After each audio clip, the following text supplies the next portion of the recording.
Pinoprotesta ng Department of Foreign Affairs ang fishing ban ng China sa South China Sea dahil labag daw ito sa international law.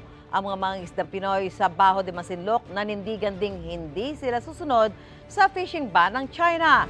May unang balita, si Chino Gaston. Umalma at naghain ng diplomatic protest ang DFA dahil sa 4 na buwang fishing moratorium o tigil sa pangingisda na ipinapatupad ng China sa karagatang sakop ng exclusive economic zone ng bansa. Sa isang statement, sinabi ng DFA na base sa 2016 Arbitral Award, itinuturing na paglabag sa United Nations Convention on the Laws of the Sea ang pagdeklara ng China ng fishing moratorium. Ang Pilipinas lang anila ang may sovereign rights sa lahat ng living resources gaya ng isda sa loob ng sarili nitong EEZ. Sakop ng taunang fishing ban ng China ang lahat na karagatang hilaga ng 12 degrees latitude o mula sa taas na bahagi ng Reed Bank hanggang sa mainland China. Kasama sa fishing ban ng Baho de Masinloc o Scarborough Shoal na itinuturing na traditional fishing ground ng mga mangingisda ng Pilipinas at iba pang mga bansa.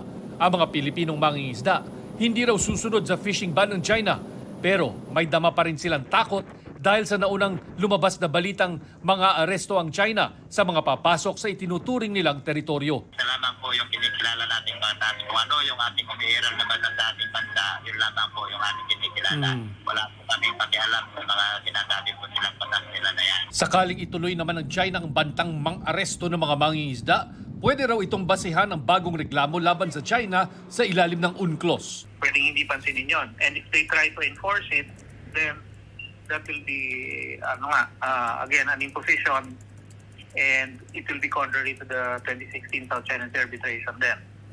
So, pwede actually maging source yun ng isa pang kaso against them. Just in case, pwede mag-deploy doon.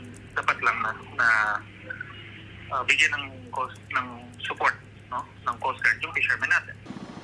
Ang Bureau of Fisheries and Aquatic Resources hinikayat ang mga mangingisda na pumalaot pa rin. Pilipino lang daw ang may karapatang maglagay ng anumang kondisyon sa sariling EEZ. Ang gabay natin sa ating mga mangisda, walang pwedeng pumigil sa kanila na mangisda sa katubigang sakop ng Pilipinas. And of course, yung presence, you will maintain the presence. Yung presence, yes. Nakita niyo naman po, magkakasunod ng mga